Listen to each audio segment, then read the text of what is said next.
Hi, this is Kanaya, and today I'm going to read chapters 11 through 20. Yesterday I read chapters 1 through 10.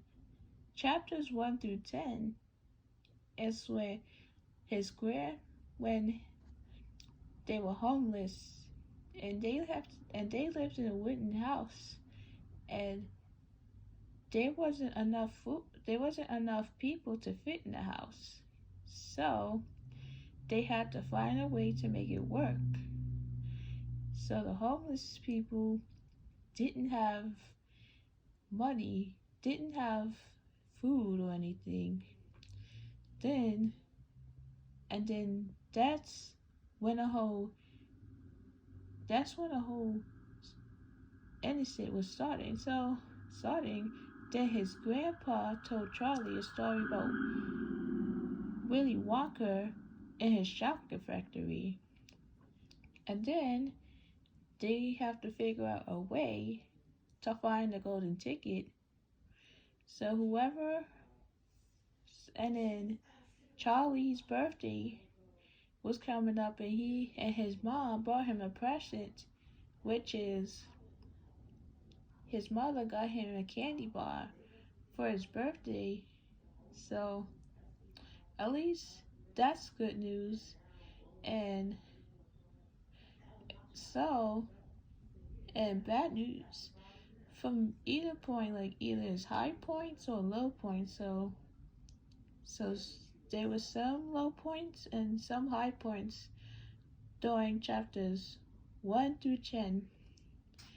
Doing 1 through 10. So chapter 11 through 20, it may be some high points and low points during the story. Let's read and find out. So chapter 11, the miracle. Change entered the store and laid the dim dollar bill on the corner. One Wonka's Wimple Scrumptious. That's what he got for his birthday. Delight, he said, remembering how much he had loved the one he had on his birthday. So that's the present he got on his birthday. The man behind the counter looked fat, well fed. He had big lips and fat cheeks and a very fat neck. The fat around his neck bulged out all around the top of his collar like a rubber ring. He turned and reached behind him for the candy bar. Then he turned back again and handed it to Charlie. Charlie grabbed it and quickly torn off the wrapper and took an enormous bite. Then he took another and another, and oh, the joy of being able to cram large pieces of something sweet and solid into one's mouth. The chair burst full of joy of being able to fill one's mouth with rich, solid food, so he got another Wonka's Ripple Scrumptious fellow model of delight from the man. So, this is the picture of the man. This is the picture of Charlie. So, the man is way much bigger than him. So you look like you wanted that one, Sonny. Sonny, the shopkeeper said pleasantly. So Charlie nodded, his mouth bulging with chocolate. The shopkeeper put Charlie's change on the counter. Take it easy, he said. It'll give you a guttache if you swallow it like that without chewing. So Charlie went on waffling the candy. He couldn't stop. He couldn't stop eating that candy because he was so used to eating. Oh my God, he's going to get a stomachache eating too much chocolate. And in less than a half a minute, the whole thing had disappeared down his throat. He was quite out of breath, but he felt marvelously, extraordinarily happy. He reaches out a hand to take the change. Then he paused. His eyes were just above the level of the counter. They were staring at the little silver coins lying there. The coins were all dimes. There were 9 of them altogether. Surely it wouldn't matter if he spent just one more. I think, he said quietly, I think I'll just have one more of those candy bars. The same kind as before, please. Why not?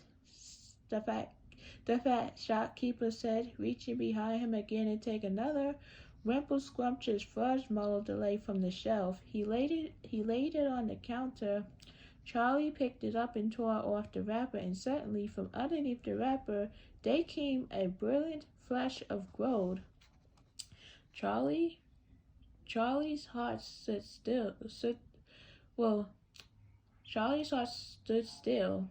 It's a golden ticket, screamed the shopkeeper, leaping about a foot in the air. You've got a golden ticket. You found the last golden ticket. Hey, what do you know? Come and look at this, everybody. This kid found Wonka's last golden ticket. There it is. It's right there in his hands. Wow. I cannot believe this boy found the last golden ticket. I couldn't. Could you guys believe the boy found the last golden ticket? It seemed as though the shopkeeper might be going to have a fit. In my shop too, he yelled. He found it right here in my own little shop. Somebody call the newspapers quick and let them know. Watch out now, Sonny. Don't tear it as you unwrap it. That stings precious. In a few seconds, there were a crowd of about 20 people cluttering around Charlie, and many more were pushing their way. There were about 20 people clustering about Charlie, and many more were pushing their way in from the street. Everybody wanted to get a look at the golden ticket and at the lucky finder. Where is it? Somebody shouted. Hold it up so all of us can see it. There it is. There, someone else shouted. He's holding it in his hands. See the golden shining? How did he manage to find it? I'd like to know. A large boy shouted angrily, 20 bars a day. I've been buying it for weeks and weeks. Think of all the free stuff he'll be getting too. Another boy said enviously, a lifestyle supply. He'll need it. The skinny little shrimp, a girl said laughing. Charlie hasn't moved. He hadn't even unwrapped the golden ticket from around the candy bar. He was staying very still, holding it tightly with both hands while the crowd pushed and shouted all around him. He felt quite dizzy. There were particular floating sensation coming over him, and as though he was floating up in the air like a balloon. His feet didn't seem to be touching the ground at all. He could hear his heart thumping away loudly somewhere in his throat. At that point, he became aware of a hand resting lightly on his shoulders. So everyone wants the golden ticket.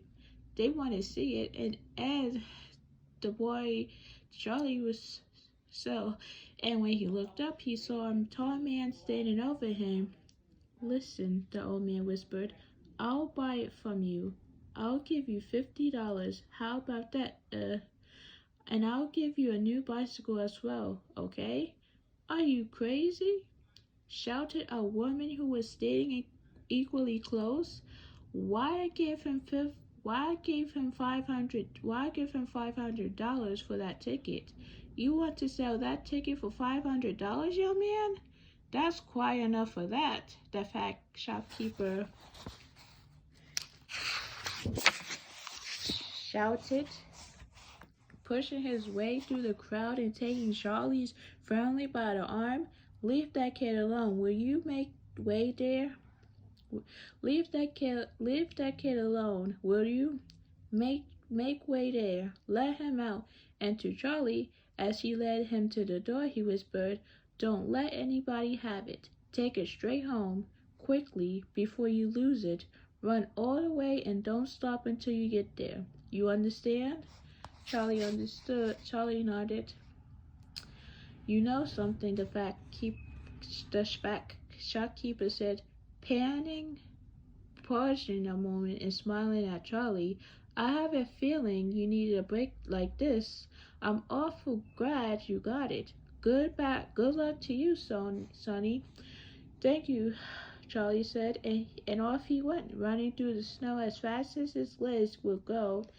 And as he flew past Mr. Willy Wonka's factory, he turned and waved at it and sung out, "I'll be seeing you. I'll be seeing you soon." And 5 minutes later, he arrived at his own home. So, before we read chapter 12, chapter 11, Charlie found the last golden ticket. Charlie found the last golden ticket. It was good. It was like good news, and he found it at his store. Could you believe that, boy? And then everyone wanted to see that golden ticket. He so he he he lifted up his golden ticket and showed it to everybody. Everyone kept shouting, yelling, and he squeezed it tightly. So the young man said, "Don't stand standing." He said he'll give him a bicycle, and he gave him $50 and a bicycle. And the crazy girl said, "You want to sell that bike? You gotta give." He said, "Are you crazy?" So, and then the young man said, not to let him, said to him, "Do not let anybody have it, and take it straight home." So now, chapter 12 says, what is said on the golden ticket? Charlie burst through the front door shouting, "Mother, mother, mother!" Mr. Buzzard was in the old grandpa's. Mrs. Bucket was in the old grandparents' room, serving them their evening soup. "Mother!" yelled Charlie, rushing in on them like a hurricane. Look, I've got it. Look, Mother, look. The last golden ticket. It's mine. I found some money in the street, and I bought 2 candy bars, and the second one had a golden ticket. And there were crowds of people all around me wanting to see, and the shopkeeper rescued me. And I ran all the way home, and here I am. So everybody was yelling all around him, wanted to see that golden ticket. "It's the 5th golden ticket, Mother, and I found it." Mrs. Bucket simply stood and stared while the 4 old grandparents, who were sitting up in bed balancing bowls of soups on their laps, all dropped their spoons with a clatter and froze against their pillows. For about 10 seconds there was absolute silence in the room. No one dared to speak or move. It was a magic moment. Then, very softly, Grandpa Joe said, "You're pulling our legs, Charlie, aren't you? You're having a little joke." I am not," cried Charlie, rushing up to the bed and holding out the large and beautiful golden ticket for him to see. Grandpa Joe leaned forward and took a close look, his nose almost touching the ticket. The others watched him, waiting for the verdict. Then, very slowly, with a slow and marvelous grin spreading over his face, Grandpa Joe lifted his hand and looked straight at Charlie. The colors were rushing to his cheeks, and his eyes were wide open, shining with joy. And in the center of each eye, right in the very center of the black pupil, a little spark of wild excitement was slowly dancing. Then the old man took a deep breath, and suddenly, with no warning whatsoever, an explosion seemed to take place inside him. He threw up his arms and yelled, "Yep!" And at the same time, his long bony body rose up out of the bed, and his bowl of soup went flying into the face of Grandma Joseph, and in one fantastic leap, this old fellow of 96 and a half, who hadn't been out of bed these last 20 years, jumped on the floor and started doing a dance of victory in his pajamas. Yippee! He shouted. These cheers for Charlie. Hip hip hooray! See this? She is happy. At this point, the door opened. The door opened and his bucket walked into the room. He was cold and tired and he looked it. All day long. He has been shoveling snow in the streets. Crips, he cried. What's going on in here? It didn't take them long to tell him what had happened. I don't believe it, he said. It's not possible. Show him the ticket, Charlie shouted. Show him the ticket, Charlie, shouted Grandpa Joe, who was still dancing around the floor like a diverses in his striped pajamas. Show your father the fifth and the last golden ticket in the world. Let me see it, Charlie, Mr. Bucket. Let me see it, Charlie, Mr. Bucket said, collapsing into a chair and holding out his hand. Charlie came forward with the precious document. It was a very beautiful thing, this golden ticket have been made. So it seemed from a sheet of pure gold hammered out almost to the thinness of paper. On one side of it, printed by some clever method in jet black letters, was the invitation itself from Mr. Wonka. Read it aloud, said Grandpa Joe. Read it aloud, said Grandpa Joe, climbing back into the bed again at last. Let's all hear exactly what it says. Mr. Bucket held the lovely golden ticket up close to his eyes,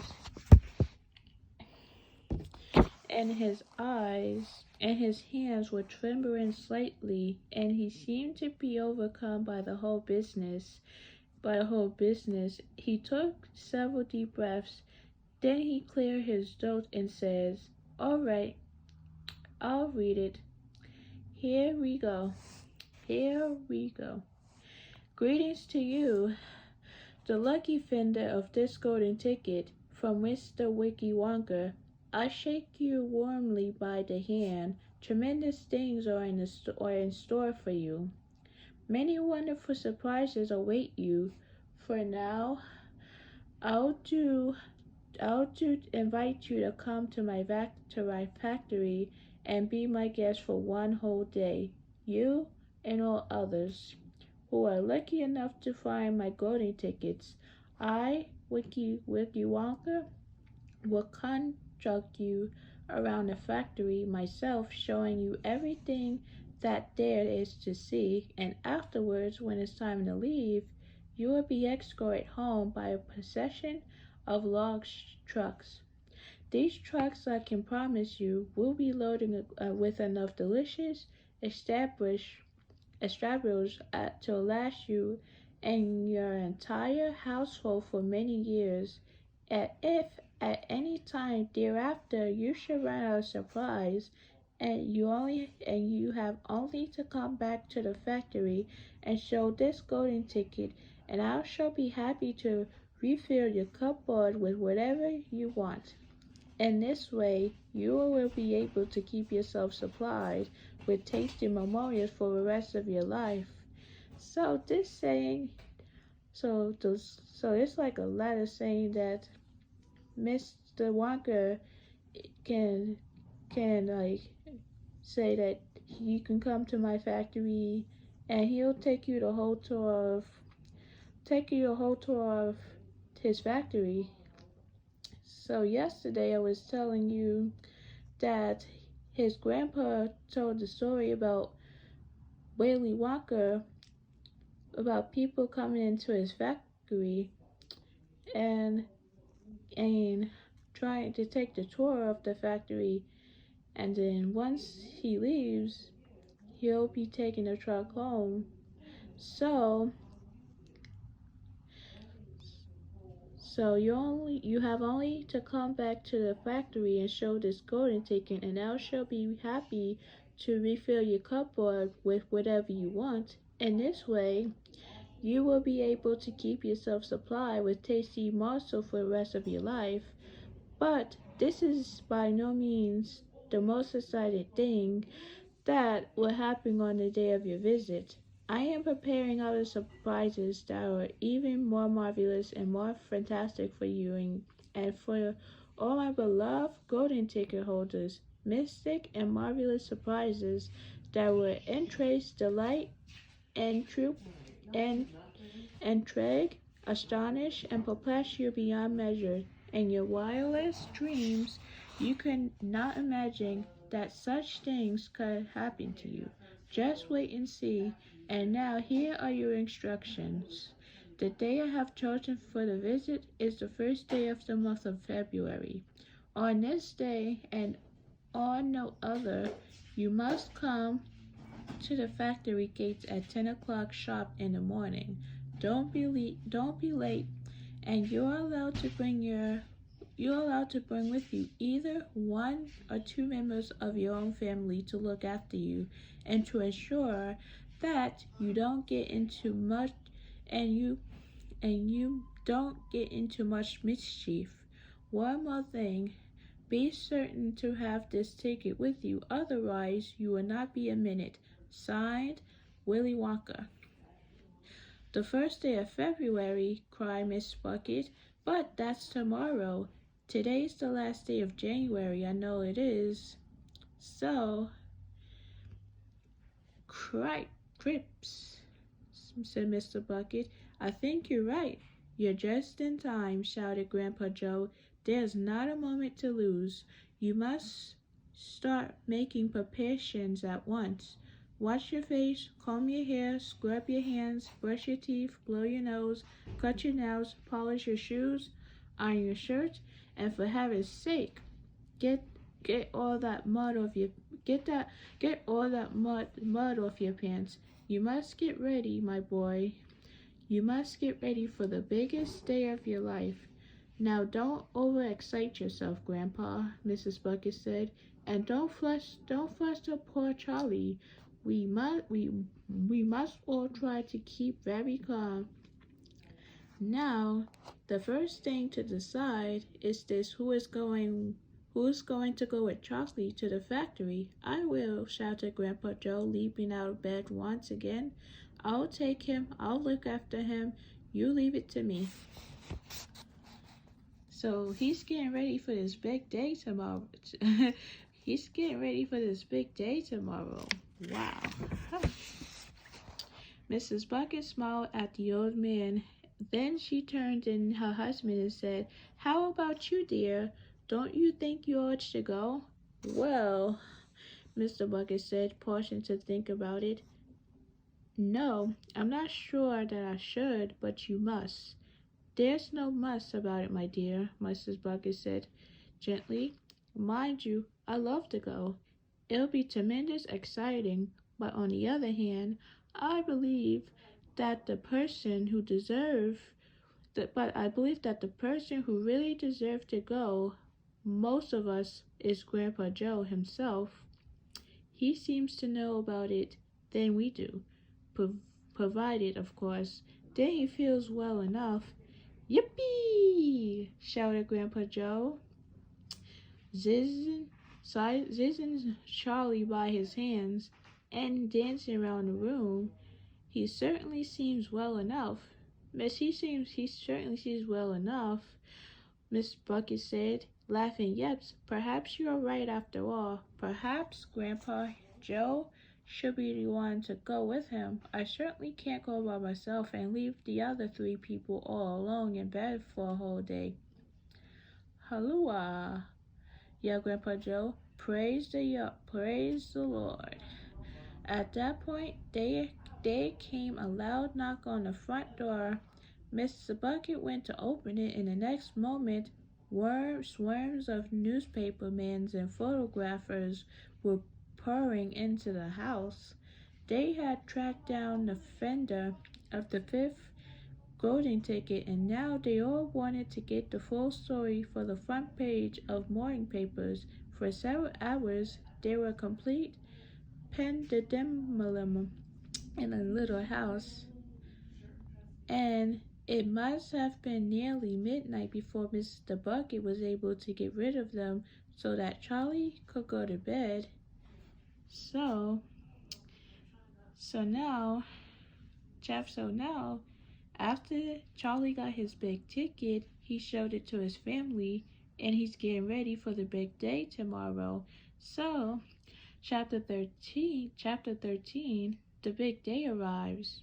The sun was shining brightly on the morning of the big day, but the ground was still white with snow in the air, and it was very cold. Outside the gates of Wonka's factory, enormous crowds of people had gathered to watch the 5 lucky ticket holders going in. The excitement was tremendous. It was just before 10 o'clock. The crowds were pushing and shouting, and the policemen with arms linked were trying to hold them back from the gates.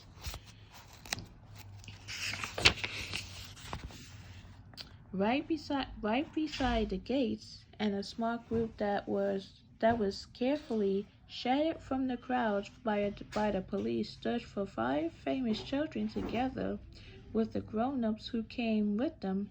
The tall, bony old figures of Grandpa Joe could be seen standing quiet among them, and beside him, holding tightly onto his hands, was little Charlotte Bucket himself. All the children except Charlie had both their mothers and fathers with them, and it was a good thing that they had. Otherwise, the whole party might have gotten out of hand.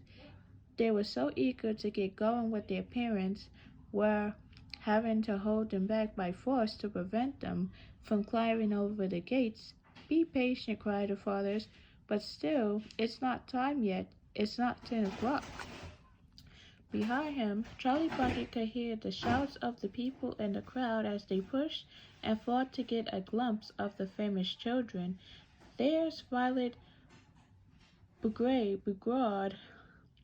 He heard someone shout it. "That's her, all right. I can remember her face from the newspaper." "And you know what?" somebody else shouted back. "She's still chewing that dreadful old piece of gum she had for 3 months. You look at her jaw, they're still working on it. Who's that fat boy?" "Who's the fat boy?" "That's Orgulus Gluck. So here it is. Enormous, isn't he?"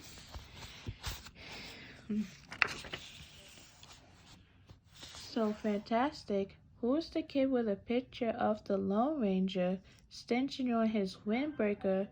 "That's Mike Treeve. He's the television Finn. He must be crazy. Look at all those crazy pastries he's got hanging over him." "But he's the television fan. He must be crazy. Look at all these crazy pastries he's got hanging over him." "That one I want to see is Treasure Soaked," shouted another voice in the crowd. "She's the girl whose father brought up 500,000 candy bars and then made the workers in the peanut factory unwrap every one of them until they found a golden ticket. He gives her anything she wants, absolutely anything.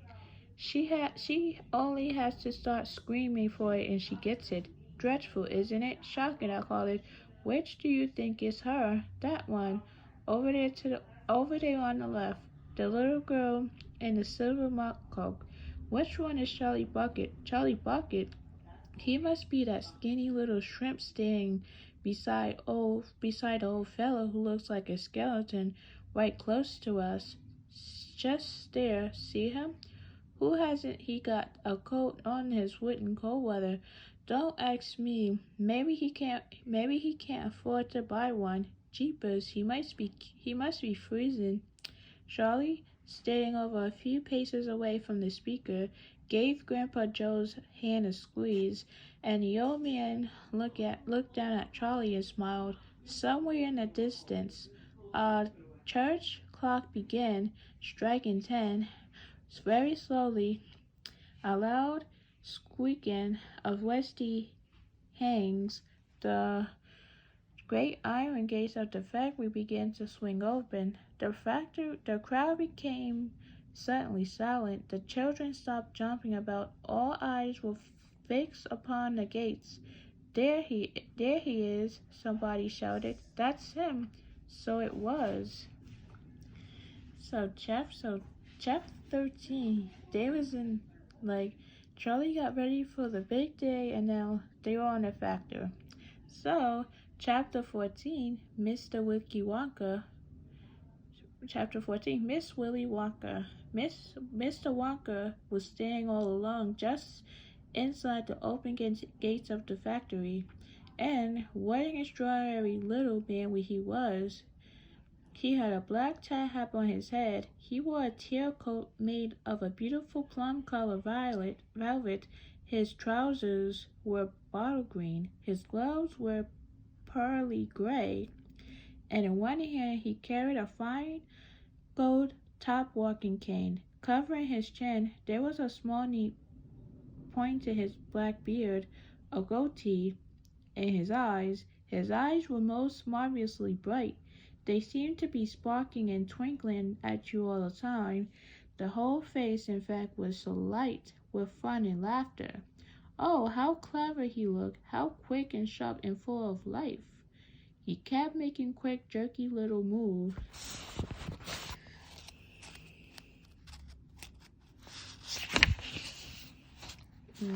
Little movements with his hands, crocking it this way and that, and taking everything in with those bright twinkling eyes.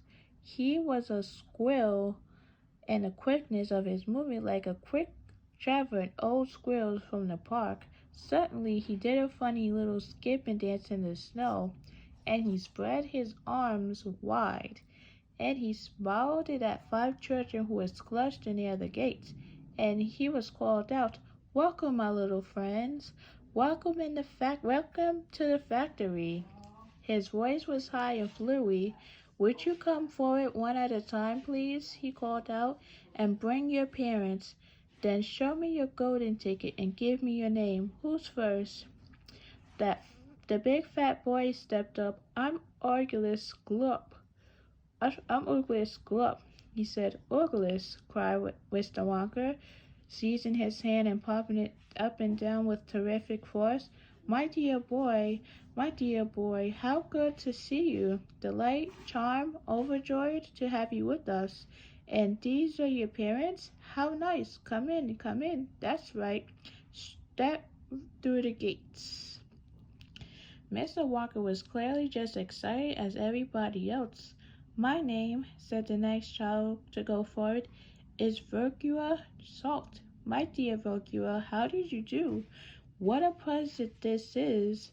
You do have an interesting name, don't you? I always thought that Virgil was a sort of wart that you got on the sole of your foot. But I must be wrong. Mother eyes, how pretty you look in that lovely mud coat. I am so glad you could come. Dear me, this is going to be such an exciting day. I do hope you enjoyed it. I'm sure you will, and I know you will. Your father? How are you, Mr. Salt? And Mrs. Salt? Overjoyed to see you. Yes, the ticket is quite in order. Please go in. The next 2 children is Violet,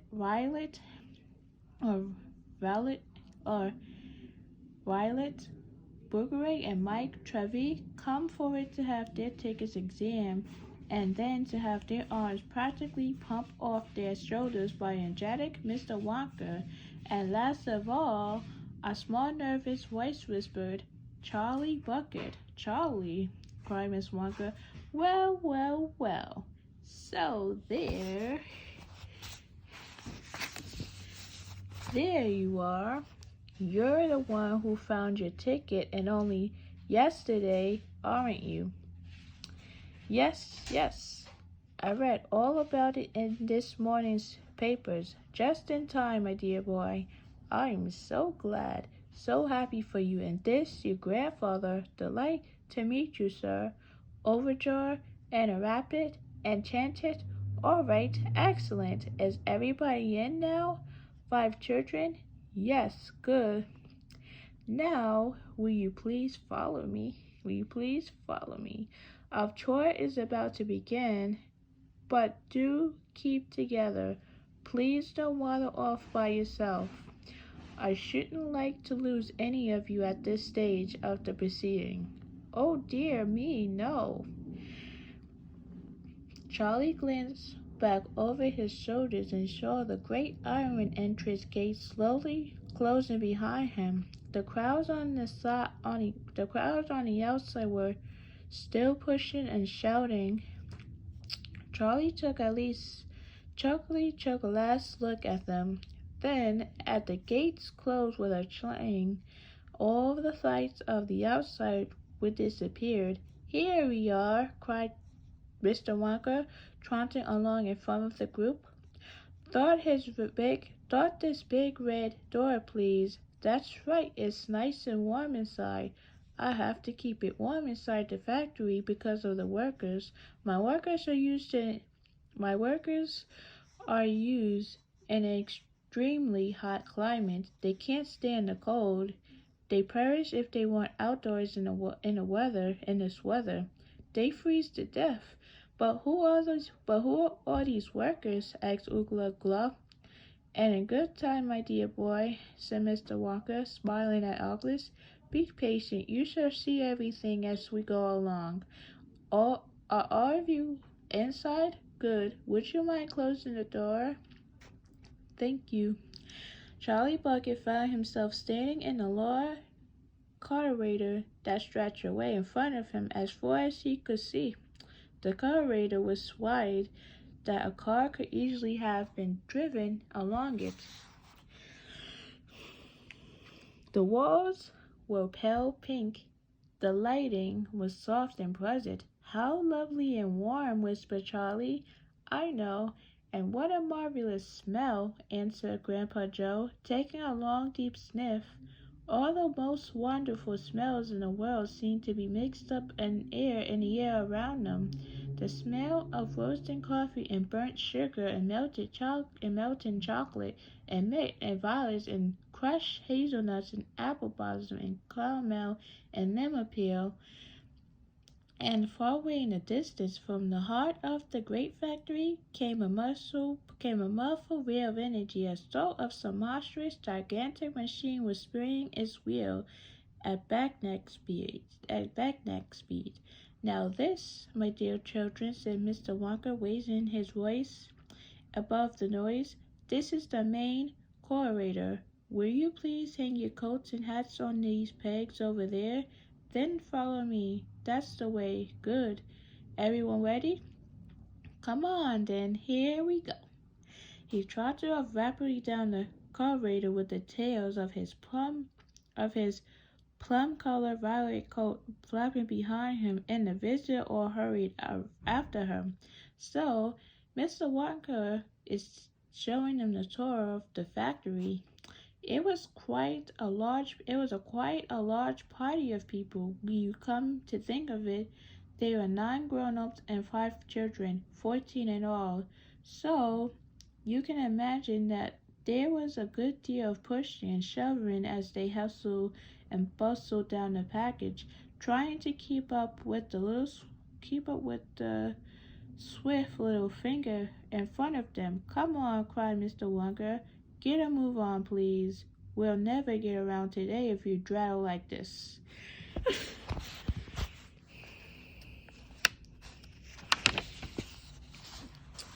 Soon he turned right off the main corridor into another slightly narrower passage. Then he turned left, then right, then left again, then right, then left, then right, then right, then left. The place was a gigantic rabbit warren with packages leading this way and that in every direction. Don't you let go of my hand, Charlie, whispered Grandpa Joe. Notice how all these packages are sloping downwards, called Mr. Wonka. We are now going underground.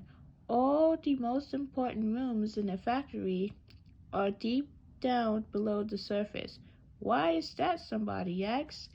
There wouldn't be nearly enough space for them on top. For them, there wouldn't be nearly up enough space for them up on tops, answered Mr. Wonka. These rooms we are going to see are enormous. They're larger than football fields. No building in the world would be enough. No building in the world would be big enough to house them.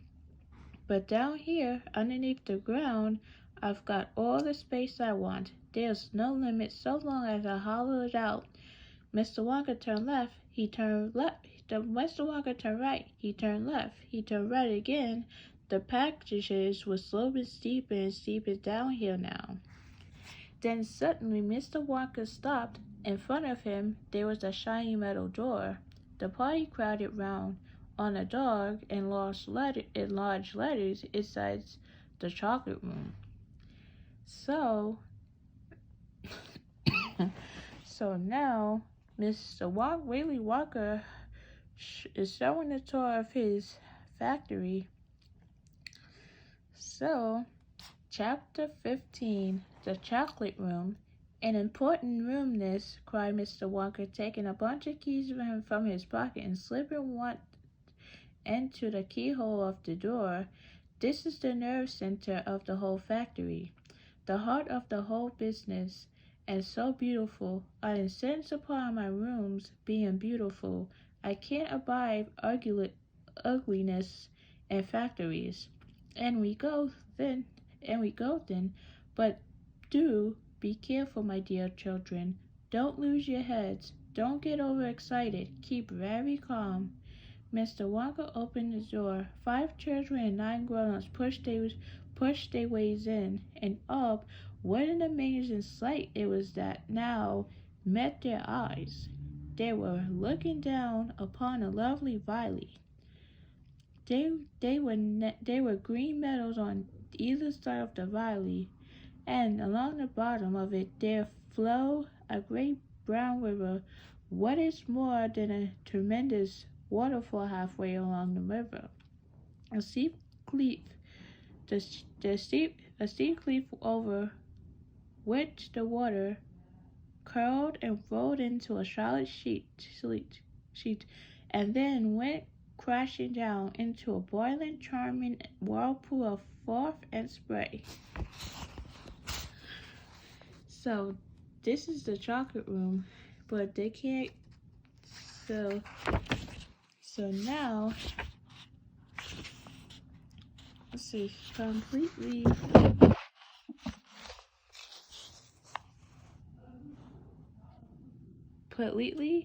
bowled over by the hugeness of the whole thing. They simply stood and stared. The waterfall is most important, Mr. Wonka went on. It mixes the chocolate, it charms it up, it pounds it, and beats it, and makes it light and frothy. No other factory in the world mixes its chocolate by waterfall, but it's the only way to do it properly. The only way. And do you like my trees? He cried, pointed with his stick, and my lovely bushes. Don't you think they look pretty? I told you I hate ugliness. And of course, they all eatable, are all made of something different and delicious. And do you like my medals? Do you like my glasses and my buttercups? And the glass you are standing on, my dear little ones, is made of a new kind of soft, minty sugar that I've just invented. I'll call it Swudge. Try a braid. Please do. It's delectable. Automatically, everybody bent down and picked one blade of glass. Everybody, that is, except Archelaus Glop, who took a beautiful handful, and Riley Begrud, before tasting her blade of grass, took the piece of world record breaking chewing gum out of her mouth and stuck it carefully behind her ear. Isn't it wonderful? Whispered Charlie. Has it got a wonderful taste, Grandpa? I could eat the whole field, I could eat the whole field, said Grandpa Joe, grinning with delight. I could go around on all fours like a cow and eat every blade of grass in the field. Try a buttercup, cried Mr. Walker. They're even nicer. Suddenly the air was filled with screams of excitement. The screams came from Volgasalt, from Vogelsalt. She was pointing frantically on the other side of the river. Look over there, she screamed. What is it? He's moving. He's walking. It's a little person. It's a little man. Down there below the waterfall. Everybody stopped picking buttercups and stared across the river. She's right, Grandpa, cried Charlie. It is a little man. Can you see him? I see him, Charlie, said Grandpa Joe excitedly. And now everybody stared, shouting at once. There's two of them. My gosh, so there is. There's more than two. There's 1, 2, 3, 4, 5. What are they doing? Where did they come from? Oh, wow. That is... Whew. Who are they? Children and parents alike rushed down to the edge of the river to get a closer look. Aren't they fantastic? No higher than my knee. Look at their funny long hair. The tiny man, they were no larger than medicine. They are no larger than medium-sized dolls, had stopped what they were doing, and now they were staring back across the river at the visitors. So they looked like parents. They looked the same. So one of them pointed towards the children, and there he whispered something to the other four, and all 5 of them burst into tears. But they can't be real people, Charlie said. Of course they're real people, Mr. Walker answered. They're Oompa Loompas. So, chapter 15, when they see across the river with the little dolls and stuff, so they still in the factory. So chapter 16, the Loompa Loompas. Loompa Loompas, everyone said at once. Loompa Loompas, imported directly from Loopaland, said Mr. Wonka proudly. There's no such place, said Mrs. Salt. Excuse me, my dear lady, but Mr. Wonka called Mrs. Salt. I am a teacher of geography. Then you'll know all about it, said Mr. Wonka. And oh, what a terrible country it is. Nothing but thick jungles infested by the most dangerous beasts in the entire world, hornswoggers and snodgewangers. And those terrible wicked wogdoodles. A wogdoodle will eat 10 umalumas for breakfast and come lopping back for a second helping. When I went out there, I found the little umalumas living in tree houses. They had to live in tree houses to escape from the wogdoodles and the hornswogglers and the snodgewogglers, and they were practically starving to death. They were living on green caterpillars, and the caterpillars tasted revolving. And the umalumas spent every moment of their days climbing through tree tops looking for other things to mash up with the caterpillars to make them taste better. Red beetles, for instance, and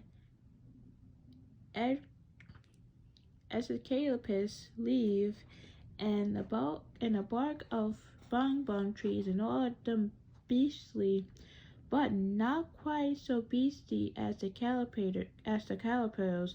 Poor little umalumas, the food that they longed for more than any other was the cacao bean, but they couldn't get it. And Uma was lucky if he found 3 or 4 cacao beans a year. But oh, how they craved them. They used to dream about cacao beans all night and talk about them all day.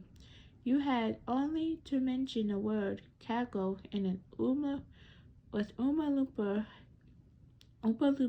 and he would start He would start dribbling at his mouth.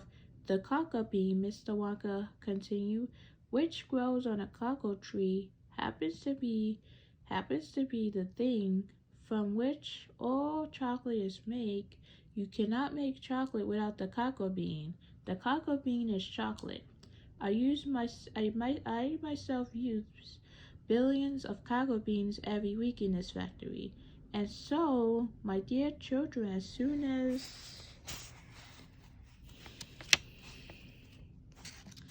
the Oompa Loompas, I'm gonna show you what it looks like. So, I discovered that the Oompa Loompas were crazy for this particular food. I climbed up to their treehouse village and poked my head in through the door of the treehouse. Belonged to the leader of the tribe. This poor little fellow, looking thin and starved, was sitting there trying to eat a bowl of mashed up green pillows without being sick. Look here, I said, speaking not in English, of course, but Oompa Loompas, look here. If you and all you people come back to my country and live in my factory, you can have all the cocoa beans you want. I've got mountains of them in my storehouses. You can have cocoa beans for every meal. You can gorge yourself so silly on them. I'll even pay your wages in cocoa beans if you wish. You really mean it? Asked the Oompa Loompa leader, leaping from up his chair. So this is the Oompa Loompa. So see, this is what it looks like. Of course, I mean it, I said. And you can have chocolate as well. Chocolate tastes even better than cocoa beans because it got milk and sugar added. The little man gave a great whoop of joy and drew his bowl of mashed calibrators right out of the treehouse window. It's a deal, he cried. Come on, let's go. So I shipped them all over here. Every man, woman, and child in the Oompa Loompas tribe. It was easy. I smuggled them over in large packing cases with holes in them. And they all got here safely. They all wonderful workers. They all speak English now. They love dancing and music. They all love dancing and music. They're always making up songs. I expect you will hear a good deal of singing today. From time to time. I must warn you though, they are rather mischievous. They like jokes. They still wear the same kind of clothes they wore in the jungle. They insist upon that the man, as you can see for yourself across the river, wear only deerskins. The women wore leaves and the children wore nothing at all. The women use fresh leaves every day. Daddy, shouted Rachel, the girl who got everything she wanted. Daddy, Daddy, I want an Oompa Loompa. If I want you to give me an Oompa Loompa, I want an Oompa Loompa right away. I want to take it home with me. Go on, Daddy, give me an Oompa Loompa. No, now, my pet, her father said to her. We mustn't interrupt Mr. Walker. But I want an Oompa Loompa, screamed Verka. All right, Verka, all right. But I can't get it for you this second. Please be patient. I'll see you have one before the day is out. Arglist, shouted Mr. Glop.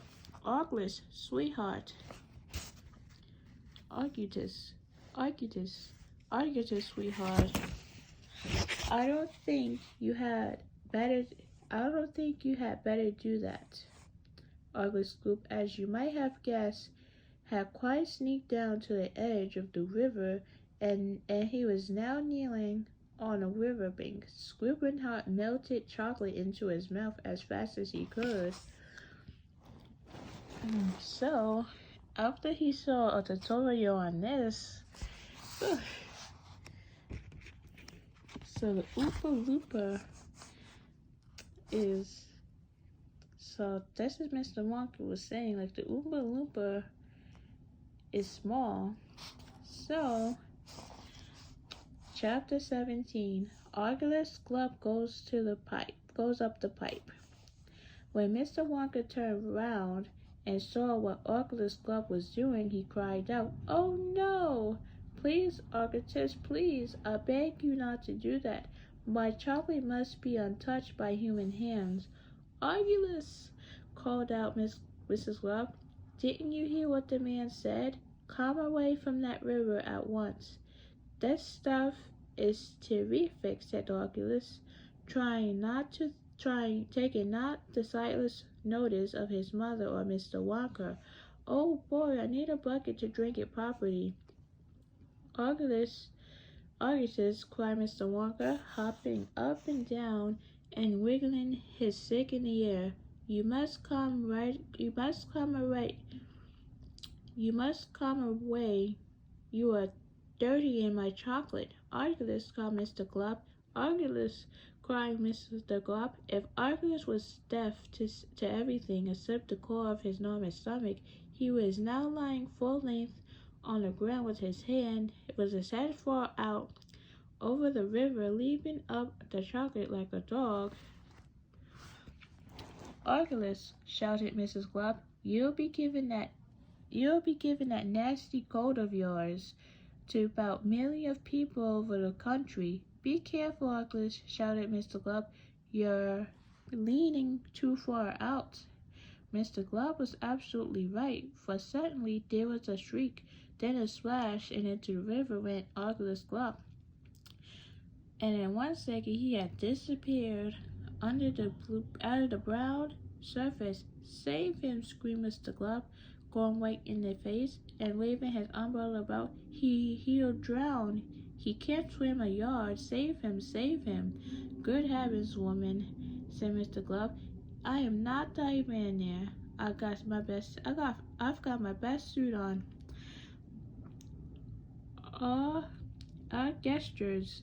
Glub's face came up again to its surface, painted brown with chocolate. "Help, help, help," he yelled. "Fish me out." "Don't just stand there, Mr. Glub," screamed Mr. Glub. "Do something."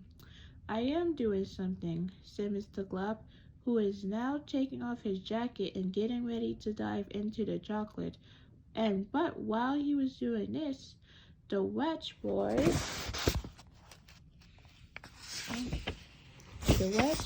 was being sucked closer and closer toward the mouth of one of the great pipes that were dangling down in the river. Then all at once the powerful suction took hold of him completely, and he was pulled under the surface and then in the mouth of the pipe. So he's stuck in the pipe. Oh gee. The crowd on the riverbank waited breathlessly to see where he would come out. "There he goes," somebody shouted, pointing upwards, and sure enough, because the pipe was made out of glass, Argylus Glub could be clearly seen shouted up inside it, head first, like a torpedo. "Help, murder police!" screamed Miss Glout. "Argylus, come back at once." "Where are you going? It's a wonder to me," said Mr. Glub. How is that pipe is big enough for him to go through it?" "It isn't big enough," said Charlie Bucket. "Oh dear, look, he's slowing down." "So here he is," said Grandpa Dog. "He's going to stick," said Charlie. "I think he is," said Grandpa Joe. "But golly, he has stuck," said Charlie. It's his stomach that's done it," said Mr. Glub. He's blocked the whole pipe," said Grandpa Joe. "Smash the pipe," yelled Mr. Glub, still waving her umbrella. "Augustus, come out Come out of there at once." The watchers below could see the chocolate switching around the boy in the pipe, and they could see it building up behind him. In a solid mess, pushing against the blockage. The pressure was terrific. Something had to give. Something did give, and that something was Augustus. Whoop! Up he shot again like a ballad of a barrel of a gun. He's disappointed. He's disappeared, yelled Mrs. Glop. Where does that pipe go to? Quick, call the fire brigade.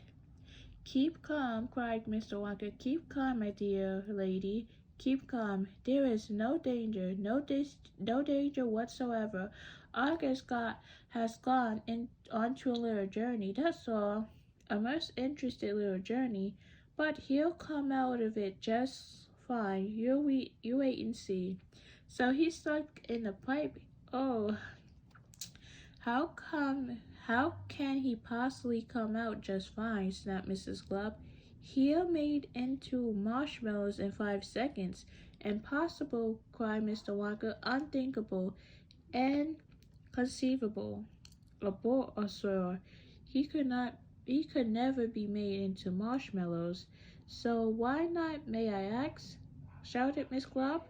Because that pipe doesn't go to the marshmallow room, Mr. Wonka answered. It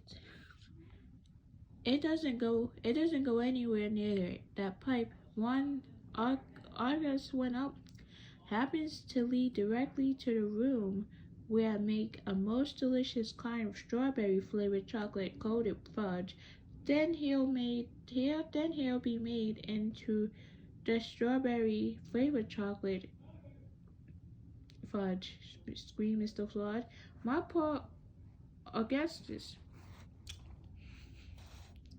They'll be selling him by the prime over the country tomorrow morning.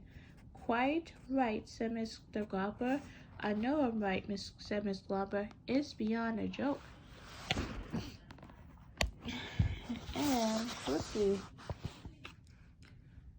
Mr. Wonka doesn't seem to think so, cried Miss Glop. Just look at him. He's laughing his head off. How dare you laugh like that when my boy's just gone up the pipe, you monster? She shrieked, pointed her umbrella at Mr. Wonka as though she were going to run him.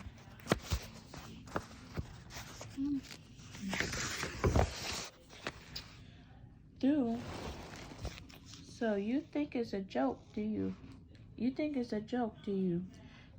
that sucking my boy up into your fudge room like that is just one great big casserole joke? He'll be pretty safe, said Mr. Wonka, giggling slightly. He'll be the chocolate fudge, shrieked Miss Glop. Never, cried Mr. Wonka. Of course he will, shrieked Miss Glopper. I wouldn't allow it, cried Miss Wonka.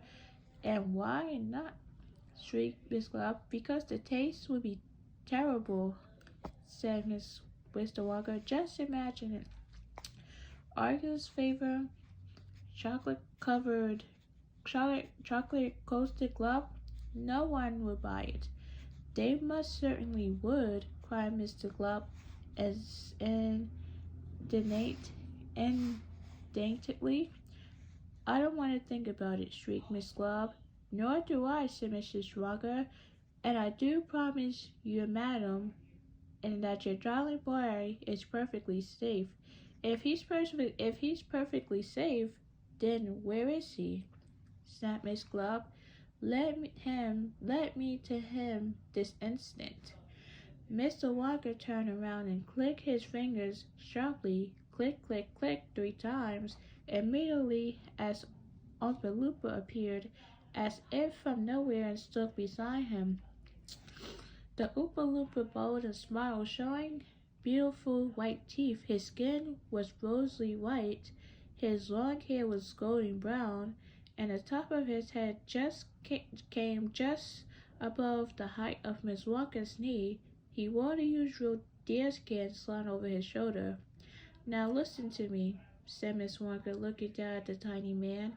"I want to take Mr. and Mrs. Glub up to the fudge room and help them find their son, Argus. He just gone up the pipe." The Oompa Loompa took one look at Miss Glub and exploded into pearls of laughter. "Oh, do be quiet," said Mr. Wonka. "Control yourself. Pull yourself together. Miss Glub doesn't think it's all that funny. Miss Glubber doesn't think it's at all funny." "You can say that again," said Mrs. Glub. "Go straight to the fudge room," Miss Wonka said to the Oompa Loompa, "and when you get there, take a long stick and start poking around inside the big chocolate mixing barrel. I'm almost certain you'll find him in there."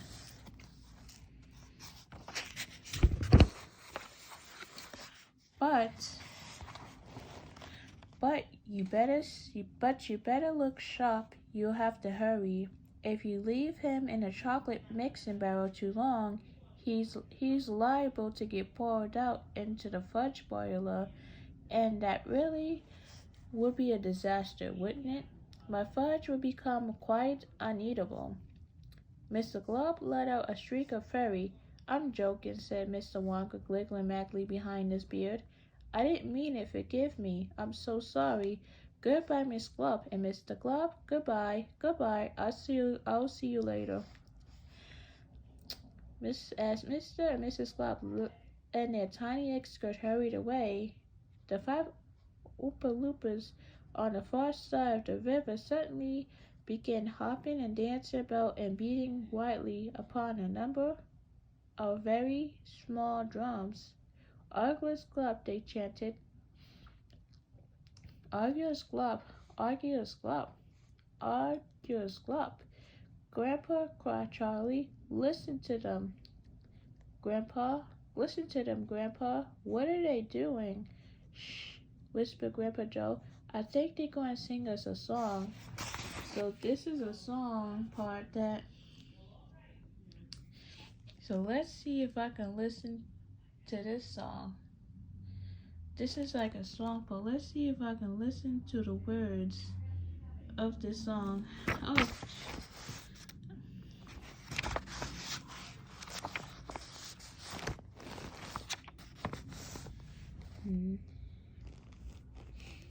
So let's see. This is the song part of this, so let's see if I know. "Argus Glub," chanted the Oompa Loompas.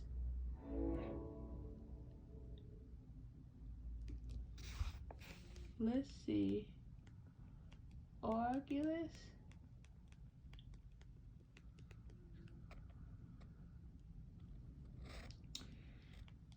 Let's see.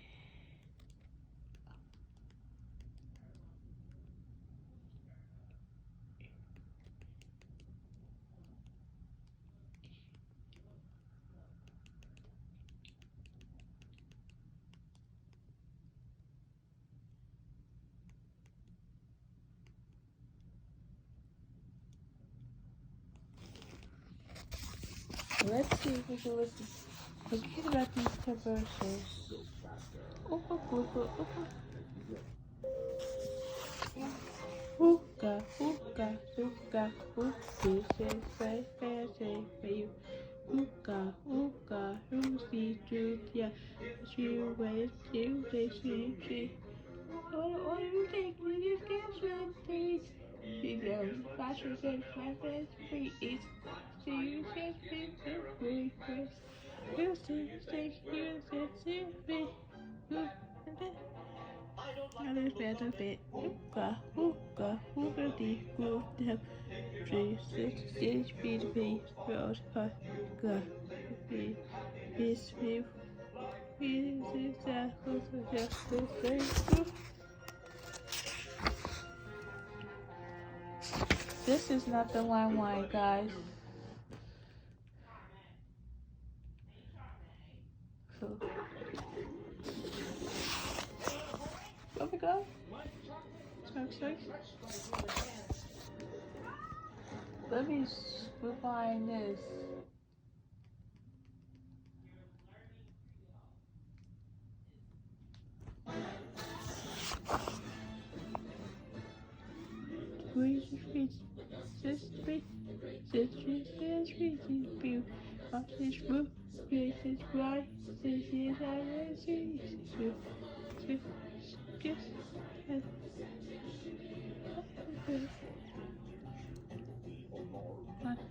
Swoop, double, what is swoop, double, set,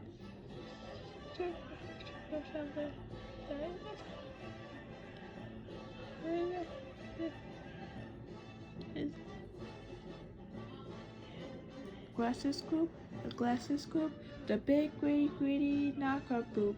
How long we could allow this be?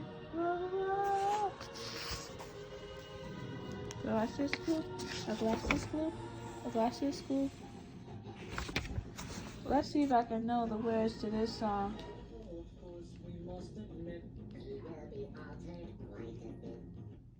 So let's see. A glasses group, the big gritty knock on boop. How long we could let this beast to go to guzzle, feed him fast on everything he wanted to. God, great Scott, it simply wouldn't do. However long this pair may live, would positively never give, even the smallest bit of fun or happiness to anyone. So what we do in case such as this, we use the gentle touch and carefully we take the breath, and then we turn him into something that we give great pleasure to us all. A doll, for instance, or a ball, or marbles, or a rocking horse. But his Baltimore, of course, will honor notable vital to Crazy Val to NFL. He left the most disgusting taste inside our mouth, and so in haste, so in taste. So he chose a thing, come but may. Would you take the nasty taste away? Oh, come on, we cried. The time is ripe to send him shooting up the pipe. He has to go, it has to be. And very soon, he's going to see inside the room into which he's gone. Some funny things are going on, but don't dear children heed be alarmed. August Club will not be burned, although of course we must admit he'll be altered quite a bit. He'll be quite charged for what he's been. But he goes through the fudge machine. Surely the wheels go round and round. The cars begin to grind and pound. A bunch of knife, slice. We add some sugar, cream, and spice. I don't even know the lyrics to this. He goes so fast. Holy moly, so girl. Let me see if I can start this over. This song. Let's see. Oh no!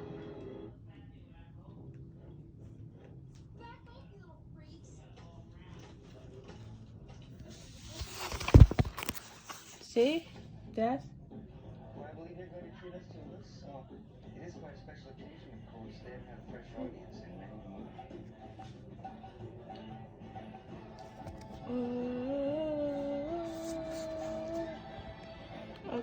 Okay. Okay.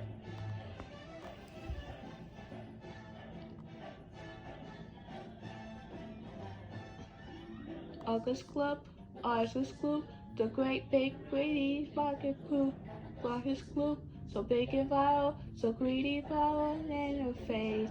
Come on, we cried, satisfied, try to have shooting up the pipe. Don't be quickly to be alarmed. August Club would not be harmed. August Club would not be harmed.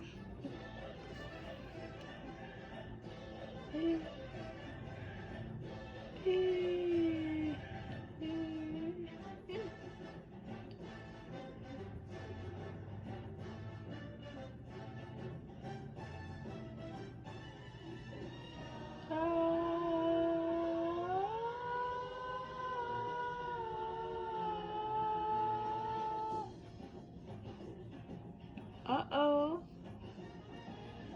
Although, of course, we would be met, he will be on up quite a bit. Slowly wheels go round and round. Cops begin to ground and pond. We'll hit for a minute more. And we're ready, sure. There he comes, firing grace. King Bakers has taken place. Miracle has taken place. Miracle great unfortunately. But the people anywhere who could have bear a grudge, have grudge bearable, but shut.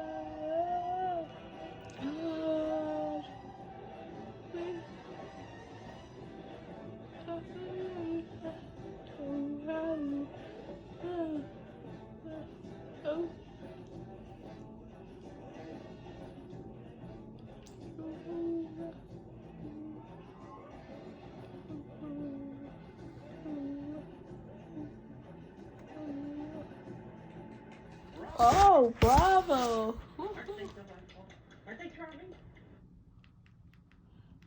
So, this part was a song. So, the time is right. He has to go. Has to be inside the room.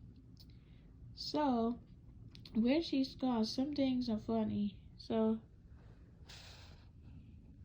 wow, these look. So funny things are going on, but don't dare children, he'll be along. Well, this part there is song. So, August Group, the great big, greedy knucklepull. How long we could allow this beast to guard feed and fast, or everything he wanted to. Great Scott, it simply won't do. However long this big might live, we're positive he never give even the smallest bit of fun. All happiness to everyone. So what we do in cases such as this, we use the gentle touch, and carefully we take the bread and turn him into something that will give great pleasure to us. A doll, for instance, a ball, or marbles, or a rocking horse. But this rotten boy, of course, was so ordinary, foul, so greedy, foul, and faintable. He left a most disgusting taste inside our mouths, and so in taste we choose a thing that come what may. Would take the nasty taste away. Come on, we cried. The type is right to send him shooting up the pipe. He has to go, it has to be, and very soon he's going to see inside a room to which he's gone. Some funny things are going on, but don't dear children be alarmed. August Club will not be born. Although of course we must admit he'll be quite a bit changed from what he's been. When he goes through the fudge machine, surely the wheels will go round and round, the carts begin to grind and pound, 100 knives to slice. We add some sugar, scream and spice. Oh, we boil him for a minute more until we absolutely sure that all ground and all the gold is boiled away for once and all. Then now he comes, and now and by grace a miracle has taken. This boy who only just before was loved by a man from shore to shore. This great bull, this house here is loved by people everywhere. For who could be or hear a grudge against the lenses fit better fresh. I told you they love singing, cried Mr. Wonker. Aren't they delightful? Aren't they charming? But you mustn't believe a word they said. It's all nonsense, every bit of it. But are the Loompa Loompas really joking, Grandpa? Asked Charlie. Of course they're joking, answered Grandpa Joe. They must be joking, at least I hope they're joking, don't you? So, This is part was a song they sang to get that little boy out of the out of the pipe, because this was no way that boy was stuck into the pipe. So we got chapter now chapter 18, down the chocolate river. Off we go, cried Mr. Walker. Hurry up, everybody. Follow me to the next room, and please don't worry about Argus Group. He bowed to come out in the wash. They always do. They shall make the next part of the journey by boat. Here she comes, look. So they finally got him out, but a sheery mist was rising up from the great warm chocolate river, and out of the mist there appeared suddenly a most frantic pink boat. It was a large open rowboat with a tall front and a tall back, like a Viking boat of old. It was such a shiny, sparkling, glistening pink cloud that the whole thing looked as though it was made of bright pink glass. There were many oars on each side of it, and as the boat came closer, the watcher on the river bank could see that the oars were being pulled by masses of Oompa Loompas, at least 10 of them to each oar. This is my private yacht, cried Mr. Walker, beaming with pleasure. I made her by hollowing an enormous boil suite. Isn't she beautiful? See? How come she comes cutting through the river? So they finally got her out. So the gleaming pink boil suite boat glided up to the riverbank. 100 Oompa Loompas rested on their oars and stared at the visitors. Then suddenly, for some reason best known to himself, they all burst into shrieks of laughter. What's so funny? Asked Riley Buckarade. Oh, don't worry about them, cried Mr. Walker. They're always laughing. They think everything is a casual joke. Jump into the boat, all of you. Come on, hurry up. Come on, hurry up.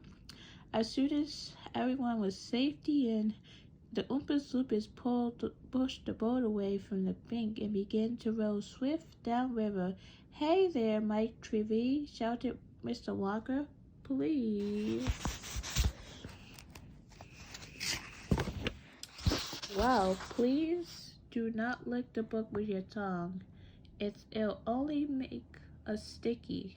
Daddy, said Walker Salt, I want a boat like this. I want you to buy me a big pink boil sweet boat exactly like Mr. Walker's, and I want lots of Oompa Loompas to row me about. I want a chocolate river. I want. She wants a good kick in the pants, whispered Grandpa Joe to Charlie. The old man was sitting in the back of the boat, and the little Charlie bucket was right beside him. Charlie was holding tightly onto his grandfather's bony old hand.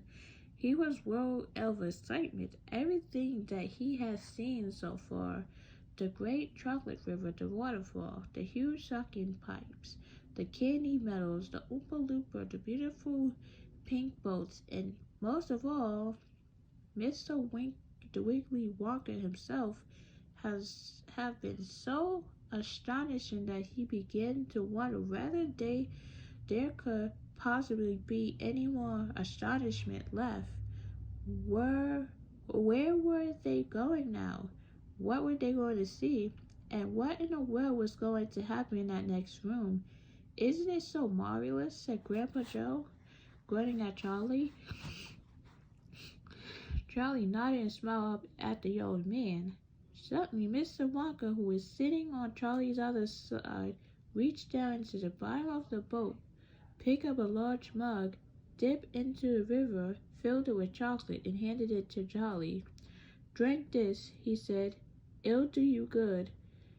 You look starched to death. And Mr. Wonder filled a second mud and gave it to Grandpa Joe. You too, he said.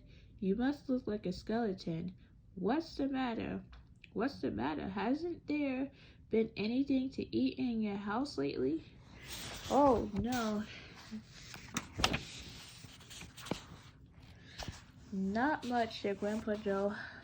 Charlie put the mug to his lips, and as the rich, warm, creamy chocolate ran down his throat into the empty tummy, his whole body from head to toe began to tingle with pleasure, and a feeling and instant happiness spread over him. You like it? Asked Mr. Wonka. Oh, it's so wonderful, Charlie said. The creamiest, loveliest chocolate I ever tasted, said Grandpa Joe, smacking his lips. Just because it's been mixed by waterfall, Mr. Wonka told him. The boat sped on down the river.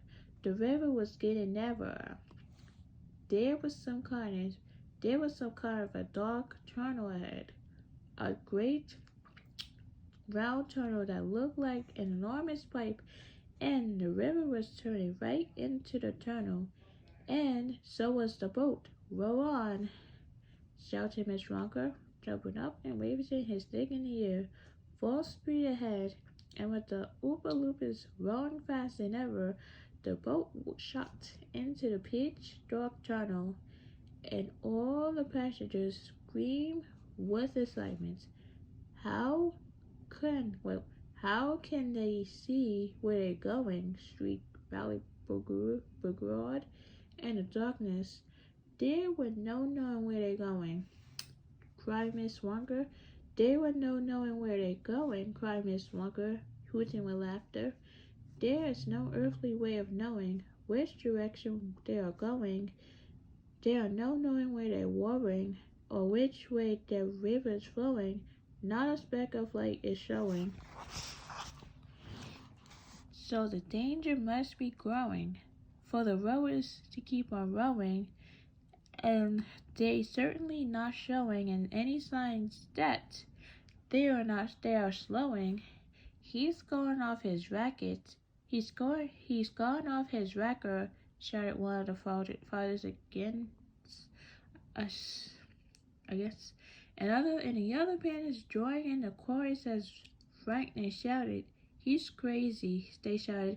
He's bummy, he's nutty, he's screwy, he's batty, he's dippy, he's dolly, he's daffy, he's goofy, he's beany, he's buggy, he's wacky, he's loony. No, he is not, said Grandpa Joe. Switch on the lights, shouted Miss Wonka, and suddenly came the lights, and the whole tunnel and brilliantly lit up. And Charlie see that they were indeed into a gigantic pipe, and the great upward cartwheels of the pipe were pure white and spotlessly clean.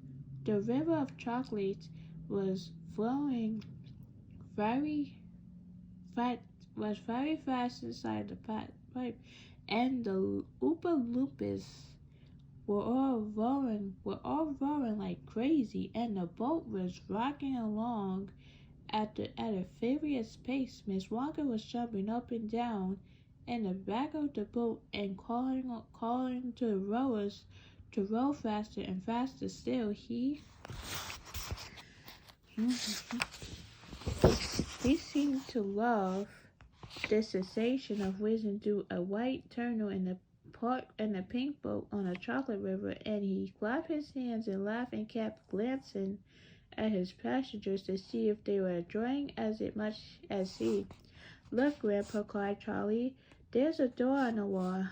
It was a green door, and it was still set in the wall of the tunnel just above the level of the river. As they flashed past it, there was just enough time to read the writing on the door. Storeroom number 54 says, all the creams, dairy cream, whipped cream, violet cream, coffee cream, pineapple cream, cream, vanilla cream, and hair cream. Hair cream, cried Mike Turvey. You don't use hair cream? Roll on, shouted Miss Walker. There's no time to answer silly questions. They shrieked past a black door, storeroom number 71. It says on it, whips, all shapes and sizes. Whips, cried Bertha Salt. What on earth do you use whips for? For the whipped cream, of course, said Mr. Walker. How can you use whipped cream without whips? Whipped cream isn't whipped cream at all unless it's been whipped with whips. Just as a poach isn't poached unless it's been stolen from the woods in the dead of night. Roll on, please. They passed a yellow door on which it said storeroom number 77. All the beans, cocoa beans, coffee beans, jelly beans, and has-beens, cried Violet Beauregard. You're one yourself, said Mr. Walker. There's no time for arguing. Press on, but 5 seconds later, when a bright door came into the sight ahead, he suddenly waved his gold-topped cane in the air and shouted, Stop the boat! So after they got him out, he showed the numbers of the room. Chapter 19, The Inventing Room. Everlasting glove stoppers and hair toffees. When the Walkers shouted, Stop the boat! The Oompa Loompas jammed their oats into the river and bagged water furiously. The boat stopped. The Oompa Loompas guided the boat alongside the red door. On the door it says Inventing Room. Private, keep out. Mr. Walker took a key from his pocket, leaned over the side of the boat, and put the key in the keyhole. This is the most important room in the entire factory, he said. All my most secret new inventors are cooking and simmering in here. All Freckle Grabber would give his front teeth to be allowed inside, just for 3 minutes. So he Pronos and Sludgeworth and all the other rotten chocolate makers. But now, listen to me. I want no messing about when you get in. No touching, no meddling, and no tasting. Is that agreed? Yes, the children cried. We won't touch a thing. Up to now, Mr. Walker said, nobody else, not even in, not an Oompa Loompa has ever been allowed in here. He opened the door and stepped out of the boat into the room. The 4 children and their parents all scrambled after him. Don't touch, shouted Mr. Walker, and don't knock anything over. Charlie Bucket started around the gigantic room in which he now found himself. The place was like a witch's kitchen. All around him, black metal pots were boiling and bubbling on huge stoves, and kettles were hissing, and pans were sizzling, and strange iron machines were clanking and sputtering, and there were pipes running over the ceiling and walls, and the whole place was filled with smoke and steam and delicious rich smells. Mr. Walker himself had suddenly become even more excited than usual, and anyone could see that this was the room he loved best of all. He was hopping about among the saucepans and the machines like a child amongst his Christmas presents, not knowing which thing to look at first. He lifted the lid from a huge pot and took a sniff. Then he rushed over and dipped a finger into a barrel of sticky yellow stuff and had a taste. Then he skipped across to one of the machines and turned half a dozen knobs this way and that. He peered obnoxiously through the glass door of a gigantic oven, rubbing his hands and cackling with delight at what he saw inside. Then he ran over to another machine, a small, shiny affair that kept going plop, plop, plop, plop, plop. And every time he went plop, but a large green marble dropped out of it into a basket on the floor. At least he looked like a marble. Everlasting glass stoppers, cried Mr. Wonka proudly.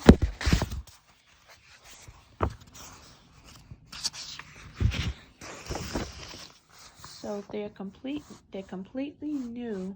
I invented them for children who are given very little pocket money. You can put an everlasting glass stopper in your mouth and you can suck it and suck it and suck it and suck it and suck it and it will never get any smaller. It's like gum, cried Violet Brigade. It is not like gum. It is not like gum, Mr. Wonka said. Gum is for chewing, and if you try chewing one of these glass stoppers here, you'll break your teeth off. But they taste terrific, and they change color once a week, and they never get any smaller. They never disappear, never. At least I don't think they do. There's one of them being tested this very moment in the testing room next door, and Oompa Loompa is sucking it. She's been sucking it for nearly a year now without stopping, and it's still just as good as ever. Now over here, Miss Walker went on, skipping excitedly across the room to the opposite wall. Over here, I invented a completely new lines and toffees. He stopped beside a large saucepan. The saucepan was full of thick, gooey, purplish treacles, boiling and bubbling. By standing on his toes, little Charlie could just see inside it. That's a hair toffee, cried Mr. Wonka. You eat just one tiny bit of that. In exactly half an hour, a brand new, luxurious, thick, silly, beautiful crop of hair will start growing out all over the top of your head, and a mustache and a beard, cried Reginald. Who wants a beard for heaven's sakes? It would suit you very well, said Mr. Wonka. But unfortunately, the mixture is not quite right yet. I've got it too strong. It works too well. I tried it on an Oompa Loompa yesterday in the testing room, and immediately a huge beard started shooting out of his chin, and beard grew so fast that soon it would be trailing over the floor, and a thick hairy carpet. It was growing fast, then we could cut it, and in the end we had to use a lawn mower to keep in check. But I'll get the mixture right soon, and when I do, right then there'll be no excuse anymore for little boys and girls going about with bald heads. But Mr. Wonka, said Mike Streaky, little boys and girls never do go about with. Don't argue, my dear child. Please don't argue, cried Miss Wonka. It's such a waste of precious time. Now over here, if you will all step this way, I will show you something I am terrifically proud of. Oh, do be careful. Don't knock anything over. Stand back. So, after all these rooms that he showed, so Mr. Wonka wants them to kind of get used to the rooms. So now, Chapter 20, The Great Gum Machine. Mr. Wonka led the party over to a gigantic machine that stood in the very center of the inventing room. It was a mountain of gleaming metal that towered high above the children and their parents. Out of the very top of it there sprouted hundreds and hundreds of thin glass tubes, and glass tubes all curled downwards and came together, and a bunch and hung suspended over an enormous round tub as big as a bath.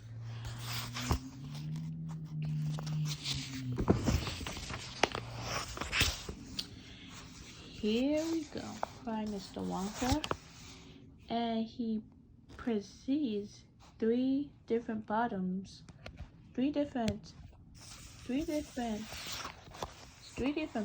on the side of the machine. A second later, a mighty rumbling sound came from inside it, and the whole machine began to shake most frighteningly, and steam began hissing out of it over. Then suddenly the watchers noticed that running stuff was pouring down the inside of all hundreds of little glass tubes and squirting out into great tubs below, and every single tube that running stuff was of a different color, so that all the colors of the rainbow and many others as well came sloshing and splashing into the tub. It was a lovely sight, and when the tub was nearly full, Mr. Wonka pressed another button, and immediately the running stuff stopped running out of the tube. The running sound disappeared, and a whirling noise took its place, and then a giant whizzer started whizzing around inside the enormous tub, mixing it up in all different color liquids like an ice cream soda. Gradually, the mixture began to froth.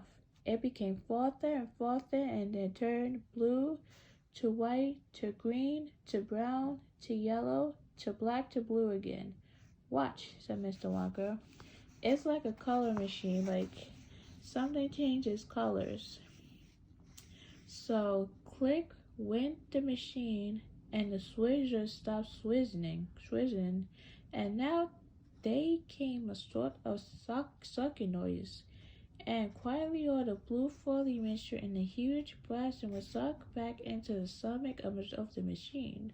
There were moments of silence, then a few queer rummaging were heard, then silence again, then suddenly the machines let out a monstrous, mighty groan, and at the same moment a tiny stroller, no bigger than the stroller, and a slot machine popped out of the side of the machine, and a drawer there lay something so small and thin and gray that everyone thought it would be a mistake. The thing looked like a little strip of gray cardboard. The children and their parents stared at the little gray strip lying in the drawer. You mean that's all? Said Mike Treeve. Disgust. That's all, answered Mr. Wonka, glazing proudly at the results. Don't you know what it is? There was a pause. Then suddenly, Violet Brigade.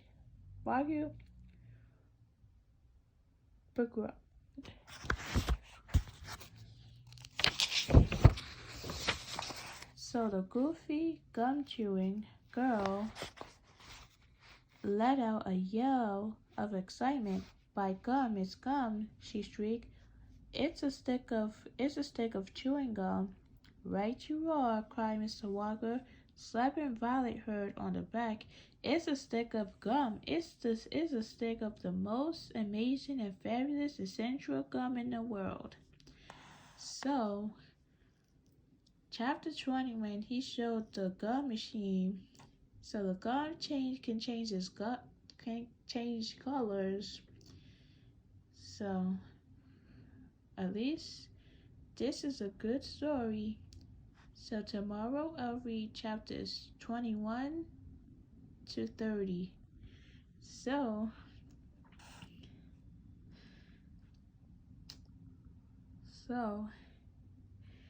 now hope you enjoyed this video. Thanks for watching.